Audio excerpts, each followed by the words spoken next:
ഇന്ന് എല്ലാവർക്കും ക്ലാസ്സുള്ളൊരു ദിവസമായിരുന്നു. അപ്പോൾ ഞങ്ങൾ തലേന്ന് തന്നെ പ്ലാനൊക്കെ ചെയ്തിട്ടുണ്ടായിരുന്നു വീഡിയോസ് എടുക്കാൻ. പക്ഷേ ഉറങ്ങി എഴുന്നേക്കാൻ ലേറ്റ് ആയതുകൊണ്ട് അത് നടന്നില്ല. പിന്നെ ചെറിയ ചെറിയ ഒരുക്കങ്ങളൊക്കെ റോട്ടിൽ നിന്നാണ് ചെയ്തത്. നമ്മുടെ ഫ്ലാറ്റിൽ നിന്ന് ഒരു 300 മീറ്റേഴ്സൊക്കെ നടന്ന് നമുക്കൊരു ബസ് സ്റ്റോപ്പ് ഉണ്ട്. 9 മണിക്കാണ് ക്ലാസ്സെങ്കിൽ ഒരു 7:00-ക്കെങ്കിലും ഞങ്ങൾ ഇറങ്ങണം. കാരണം ഞങ്ങൾക്ക് 2 ബസ് മാറി കയറിയാണ് കോളേജിലെത്തുക.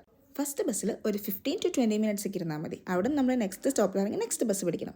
സെക്കൻഡ് ബസ്സിൽ കയറിയപ്പോഴേക്കും നമ്മുടെ ബാക്കിയുള്ള ടീംസൊക്കെ ഉണ്ടായിരുന്നു. ഈ ബസ്സിൽ ഇനി ഒരു അരമണിക്കൂറും കൂടി ഇരുന്നാൽ നമുക്ക് കോളേജിലെത്താം. ആക്ച്വലി ഞങ്ങൾക്ക് ഒരു അരമുക്കാൽ മണിക്കൂറിൻ്റെ ആവശ്യമുള്ളൂ. പക്ഷേ ബസ്സൊക്കെ കറക്റ്റ് സമയത്ത് കിട്ടുമോ, 2 ബസ് മാറി കയറേണ്ടതെന്ന് ഞങ്ങൾ കുറച്ച് നേരത്തെ ഇറങ്ങും.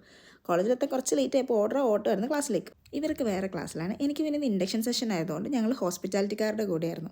ഞങ്ങൾക്ക് കുറച്ച് ലാബും പരിപാടികളൊക്കെ ആയിരുന്നു. എങ്ങനെ ക്യാൻവാസ് യൂസ് ചെയ്യാം, പ്രൊജക്റ്റ്, അസൈൻമെൻറ്റ്സിൻ്റെ ഒക്കെ കാര്യങ്ങൾ പറഞ്ഞു തരുമായിരുന്നു. ഒരു 12 മണിയൊക്കെ ആയപ്പോഴേ ഞങ്ങളുടെ ക്ലാസ് കഴിഞ്ഞിട്ടുള്ളത്. ഞാനും ആൽഫിനും കൂടെ ഇറങ്ങി അവർ വരാൻ വേണ്ടി വെയിറ്റ് ചെയ്തു. പിന്നെ ഞങ്ങൾക്ക് എപ്പിക്കിൻ്റെ ബില്ലടയ്ക്കാൻ വേണ്ടി ഞങ്ങൾ പോയി, പക്ഷേ അടയ്ക്കാൻ പറ്റിയില്ല. പിന്നെ ധ്രുവിക്ക് ഉച്ച കഴിഞ്ഞ് ക്ലാസ് ഉള്ളതുകൊണ്ട് അവളോട് ഞങ്ങൾ ടാറ്റ ബൈ ബൈ പറഞ്ഞ് നേരെ വീട്ടിലേക്ക് പോകാൻ വേണ്ടി ബസ് കയറി. അപ്പോൾ ഇന്നത്തേക്ക് ഇത്രയുള്ളൂ. ബൈ.